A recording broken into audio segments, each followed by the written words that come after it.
And of course, I turned it off right in the beginning. Welcome to the BNI Blast on Blab. If you're listening to the replay, retweet this and share with your followers and fellow BNI and business networking colleagues. I always like to start off these shows with a little introduction of what is BNI. BNI is an acronym for Business Networking International. BNI is the largest business networking organization in the world. Many people have still not heard of it, though. There's over 77,300 chapters, 190,000 members. Last year alone, BNI generated 7.7 million referrals, resulting in more than $9.3 billion worth of business. That was actually 2014. BNI offers members the opportunity to share ideas, contacts, but most importantly, referrals. We're happy to have a wonderful guest today. His name is, you would like to pronounce your name for us, Frank? I want to make sure I get the last name right. And the last name, I only ask people I don't like to pronounce it. So it's Frank Lanzkron-Tamarazo. I had it right. It's Chazzano, the coffee roasters. Yes. I pronounced that right, didn't I? You definitely did. People usually pronounce the CH, right? CH like Bach. Bach.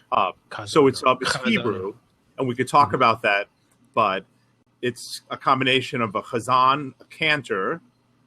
In Hebrew is chazan. And my mother was Jewish, and my father was Italian Catholic. So the O at the end makes it Italian. So it's Chazzano.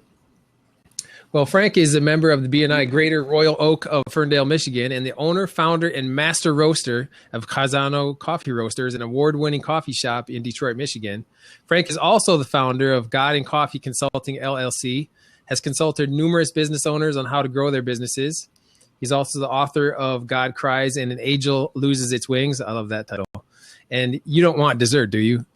And so without further ado, I bring you Frank Lanzkron-Tamarazo. And I'd like to Philip to introduce himself. I'm the co-host here, Brian Lobig. I'm a member of a BNI chapter in Maryland called the BNI Capital Business Alliance. I'm the owner of Lobig Inc. Web Consulting, and my co-host is Philip. Good evening. I'm Philip Day. I am the owner and manager of Philip Day Communications.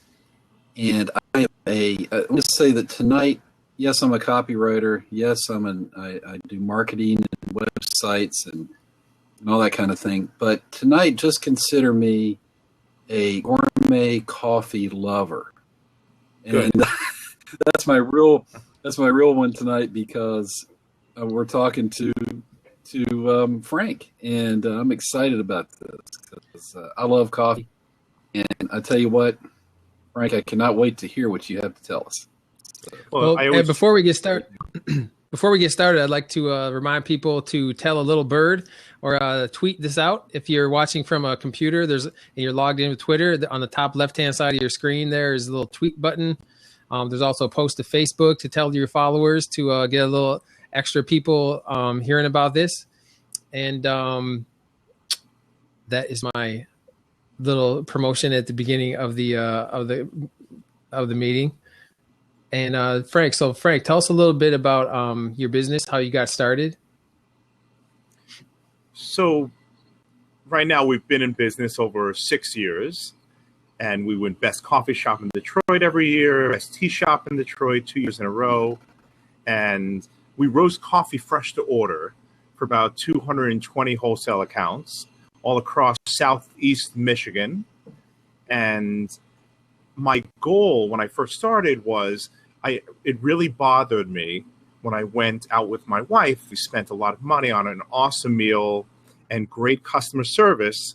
And then at the end of the meal, they'd give us stale, awful, against God coffee.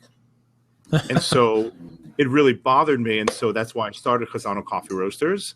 But the short history is that my mother-in-law asked me what I wanted for my birthday about 16 years ago.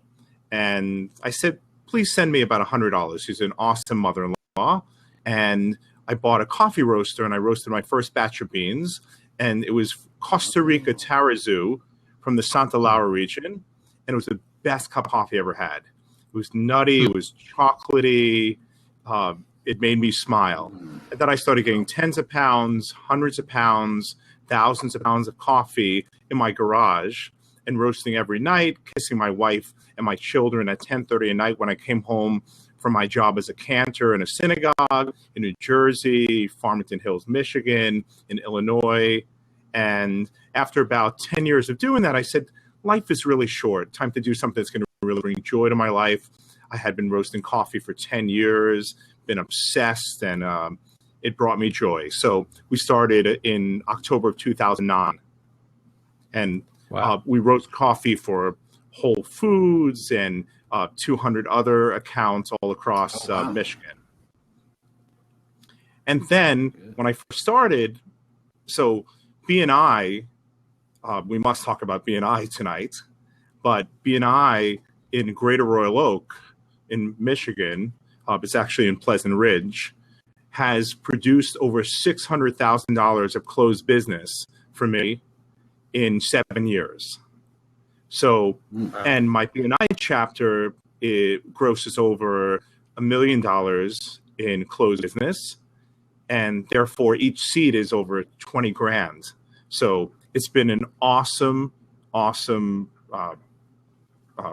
been lovely to be part of the BNI group. Fantastic. Another thing that I do is that it's a coffee roastery. Feel free to jump in there, Philip. Yeah, I'll jump in. Well, go ahead. I'm from New York City, and anyone from New York City, between being Jewish and Italian, we talk a lot. So ask any questions. We do have some pointed questions for you. So we're gonna interrupt there a little bit. Hey, well, we're glad you talk a lot, because Frank, bringing you on here and you didn't talk a lot, that would be a bad thing. So we're happy with that. Good. Now, my question for you, and this has to go. This really gets to the heart of coffee. All right. I know that there are the highbrow, excellent bean coffees that are out there, although they're Well, they're mine. also in the marketplace. That's all I roast. Yeah, okay. Yeah, there you go. Okay. Well, but then there's the cheap coffee. Would you explain to us and our audience the difference between the type of coffee that you roast and that you prepare for your clients and the cheap coffee? How can we tell the difference? So just to start off, I don't know if most people know that fine wine has 750 different flavor profiles, where specialty coffee has over 1,500, has twice the complexity of fine wine. So let's start off there. The other part is that with specialty coffee, every aspect of the coffee is specialty. So with cheap commercial coffee, the amount of defects per pound are close to 50 or 60%, whereas with specialty coffee, the defects are less than 10%. And some of my coffees are close to 0% in defects.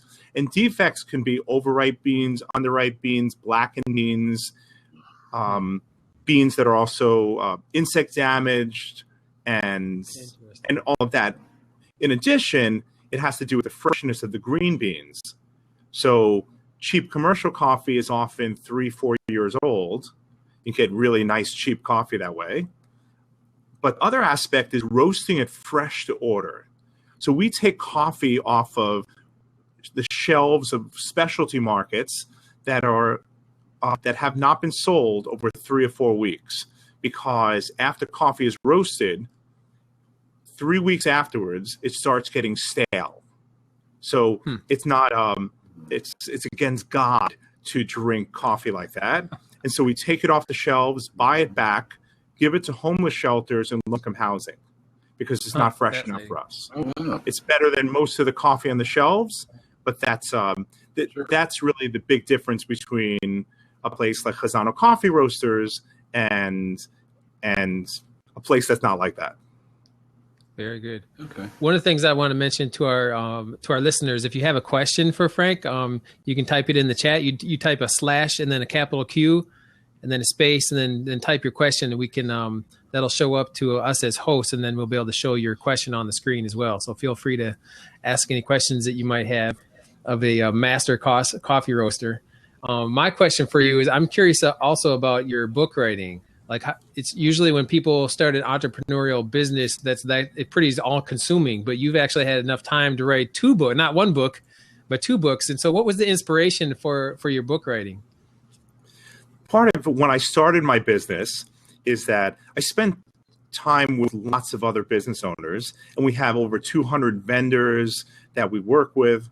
And what I noticed is a lot of people are not very happy. They're entrepreneurs. They started doing something that they were passionate about, but they lost that passion because they're plainly working too hard for little reward.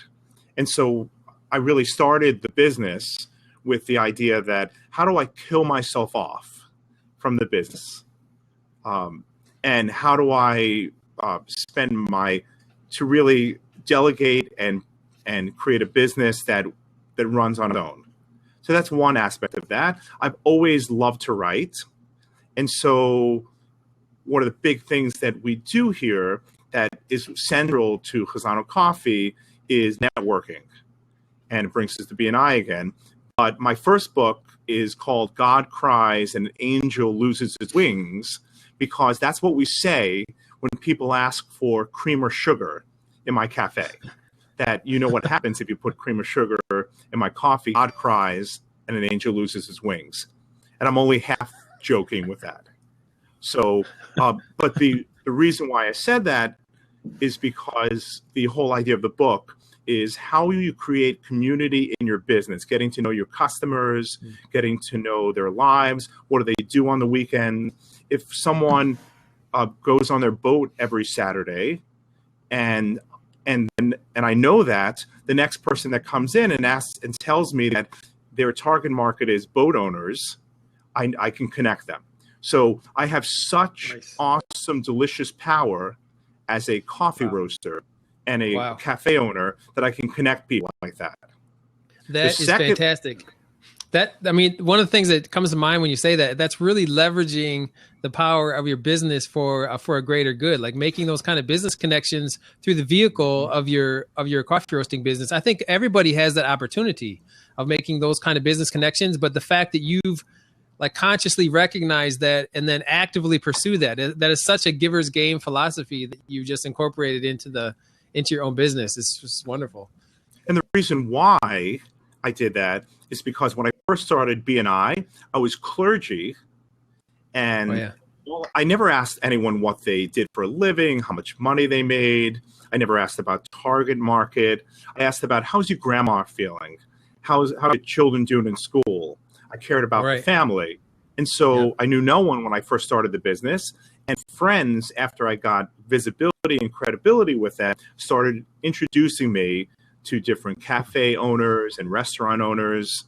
And because of that, I gained a lot of business. I'll continue to gain a lot of business. And then there's this saying, and I keep saying it to everyone. I don't know where it comes from, but if you get up to the top floor, send the elevator back down. Yeah, nice. And I that's also giver's gain. Yeah. So I had lots of time to write books. And I forced myself to write books because it really focuses what is important in my life. It's like forcing yourself to go to BNI every 7 o'clock every Tuesday morning, and I brew the coffee for that. So I wake up at 5 o'clock in the morning. That is not a joyous thing, but it helps to focus me on what's important in my business, what I'm trying to sell, who I am. And the same thing, everyone should force themselves to write a book, even a crappy book. Nice. So I'm writing 2 more books right now. Really? Wow. One is what do you want to be when you grow up? About how to balance your family life, your career goals with your wife's goals, your children's goals. And that's a hard book to write. And the 4th book that I'm trying to write is how to kill yourself off from business. How to really delegate everything that you do, write a job description, really get to know what you do so that you can do other things. Whatever we do in life, it's not all we are. I'm a father, I'm a husband, lots of things, author. Well, and if I may tag off that a little bit about it, you being more than just an entrepreneur, what would you tell Frank, the working mom or the working dad who started a business 15, 20 years ago and had a lot of passion for it, and they still enjoy it, but the passion has kind of subsided, and even their own business has become kind of a chore. How do they rekindle that passion for what they're doing? Because they don't want to do anything else. They don't want to go back into the corporate world. They want to keep their business, but they want to recapture some of that enjoyment. How do they do that? One way is to write a job description of what you do. Every good, bad, and ugly thing that you do, to write a job description so that you truly understand all of the things that you do, and then write on one column all the things that you love doing in your business, and then write all the terrible things that you hate, like downloading bank information into online QuickBooks, which is my personal source of hatred in the world. That's just such a waste of my life to do that. So doing that and slowly chipping away at things that are so useless for you to do, that waste so much of your time. If you start doing that, slowly you'll just be doing the things that you love. So I loved roasting coffee. I loved roasting coffee until 3 o'clock in the morning, 5 o'clock in the morning sometimes. But I knew that I could not be the proverbial baker that bakes their cupcakes at 6 o'clock in the morning, does that every morning, and still have a happy life. So that's really the crux of my advice, to start that way. And to think about what really brought you joy in your business in the very beginning. And for some people, it may be impossible to do that. It may be time to do something else, sell the business, find something that you're passionate about, because life is short. Yep. One of the things I learned as I researched your business was the concept of carbonated coffee drink. And so that was really a new concept to me. Maybe I'm just behind the times. I feel like I know. Is that it right there? That's and it. It's cold, right? It's called carbonated coffee. Have you heard of that, Philip?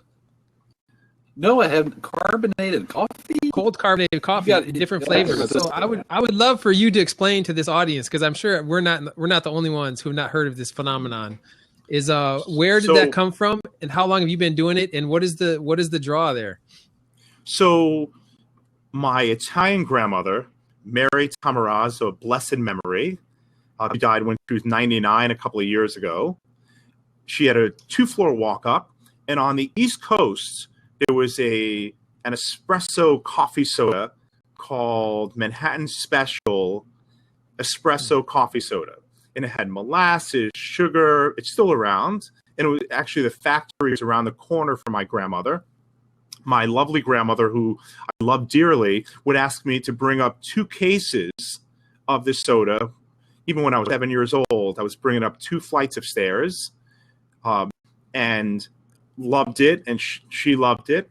And so fast forward many years, and I opened up the coffee roastery, and part of that dream, that secret dream, was to start a coffee soda. And I had no idea whether I could do it.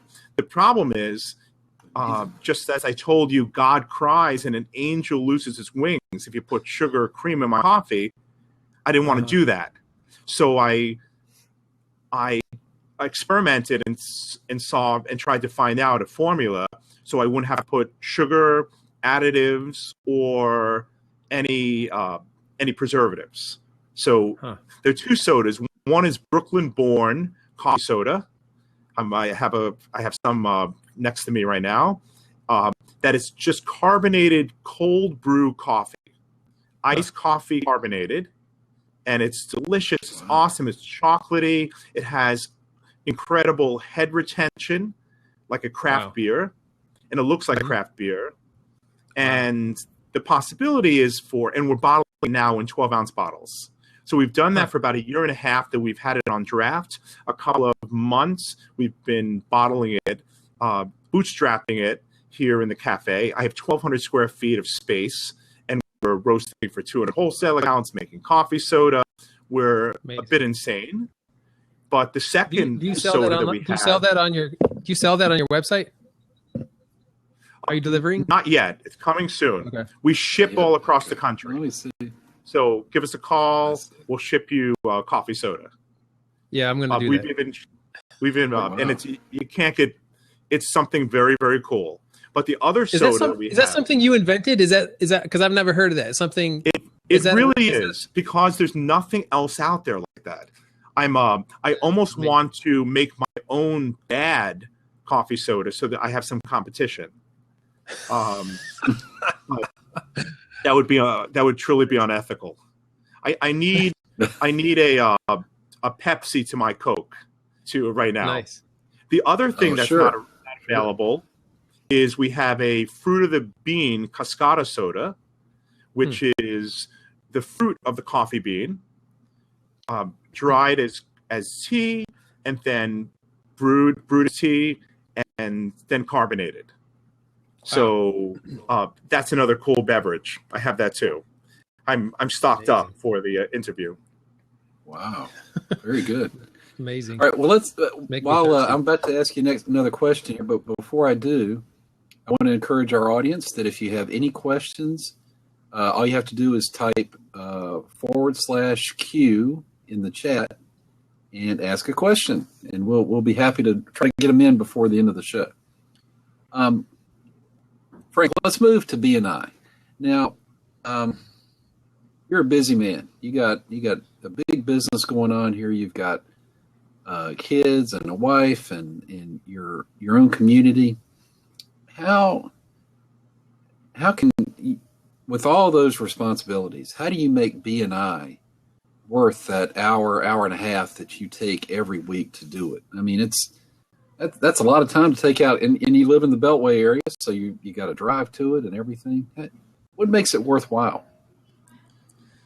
What makes it worthwhile is the closed business, truly, because that's one thing. And the biggest thing about BNI, I never understand people leaving BNI and saying, I'm too busy.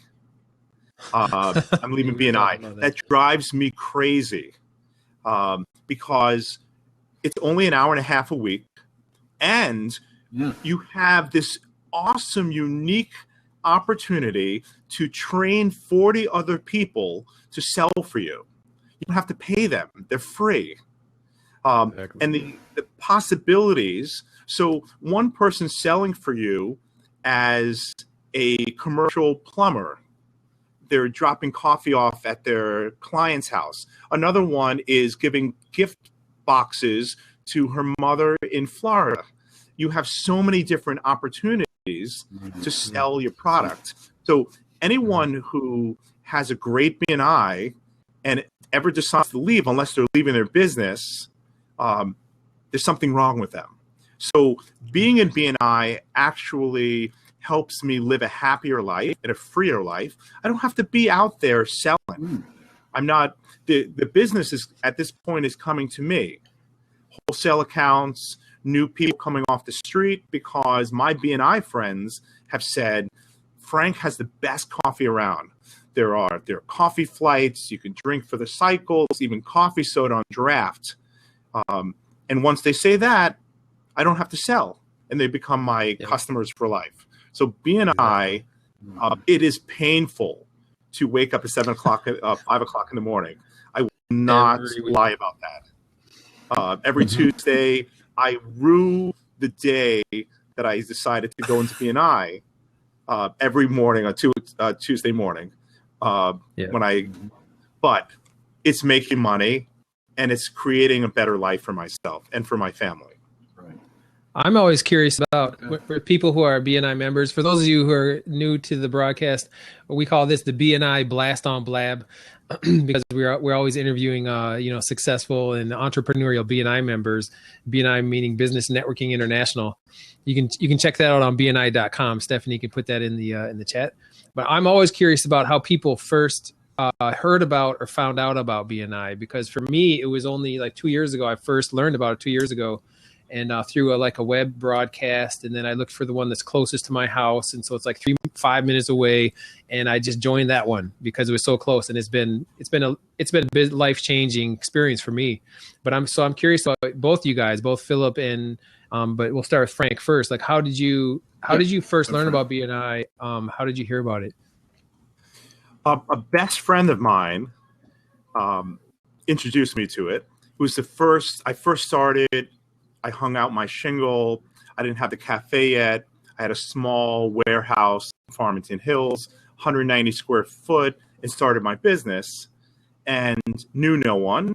And he was in love with BNI and did very well.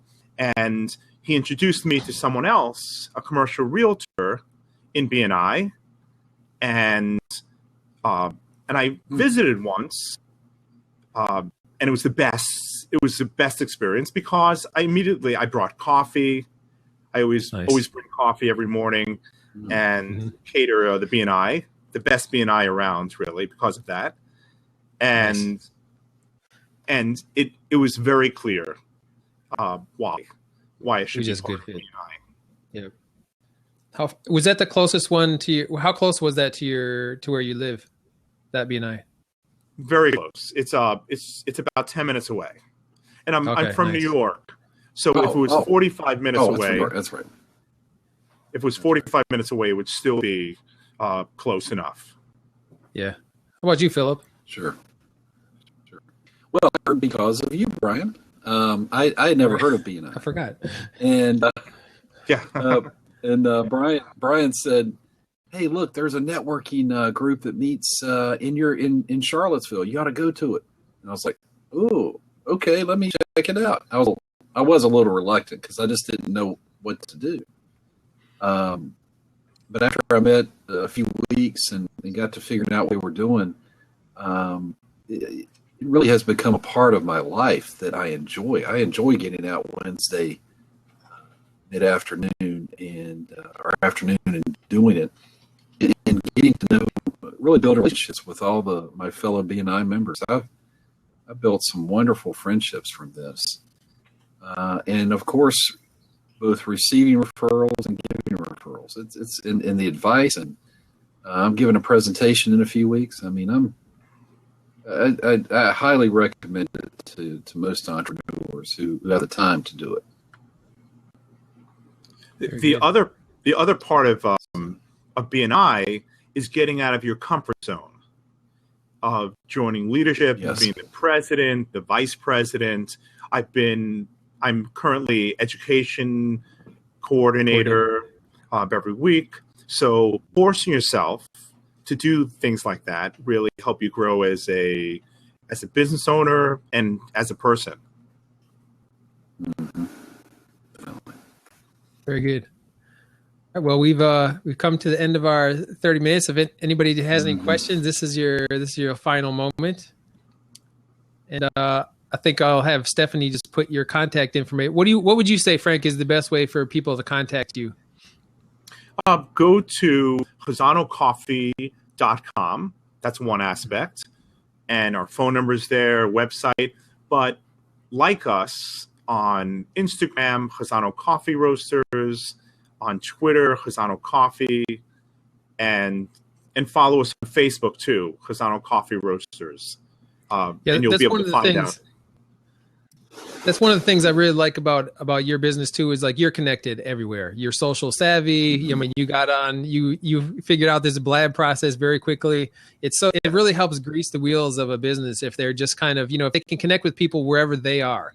There's a unique audience on Facebook that's different than Twitter, that's different than, some of the other things. So, and you've got a new audience here on Blab, Yeah, that's awesome. Thank you so much for that. You're welcome. Well, let's see. Any questions? I know there was one from a friend of mine who said, ask Frank about God's Coffee. and that's Ethiopia Harar. I call it, that's what God drinks because it notes the blueberry, cherry, pipe tobacco with a red wine finish. Really complex coffee. Very nice. It is delicious. Yes, I agree. It's great coffee. Well, with anybody listening to this broadcast, if you're interested in being interviewed, you can visit bniblast.com, and we entertain and kind of interview people for potential interviews on the show. Our next interview next week is going to be a man named Brian Cohen. He's the CEO of DC iPhone Experts. He is a true expert. He knows more about iPhones than I think Apple does, because he can make it integrate and make comparisons to Androids. So he's going to be our guest next week.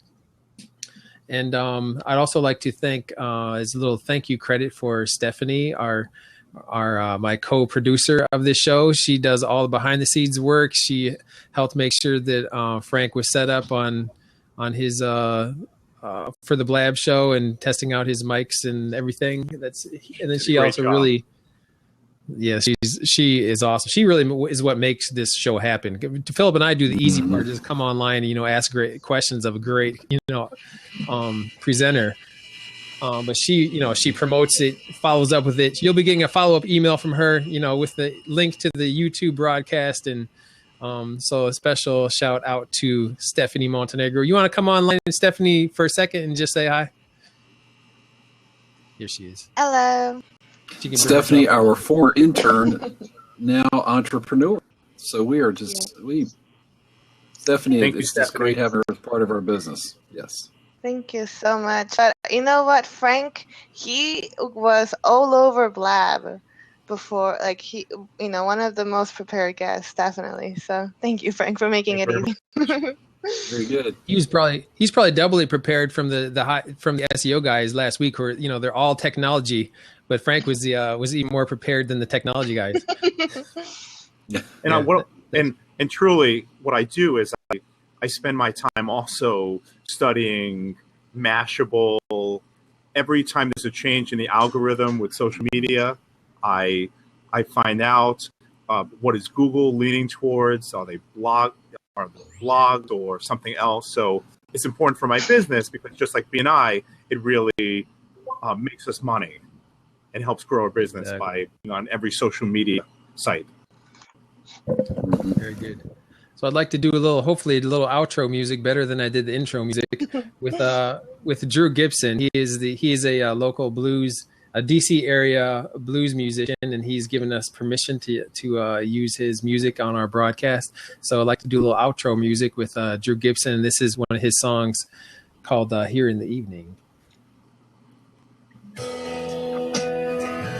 Actually, this is Letterbox.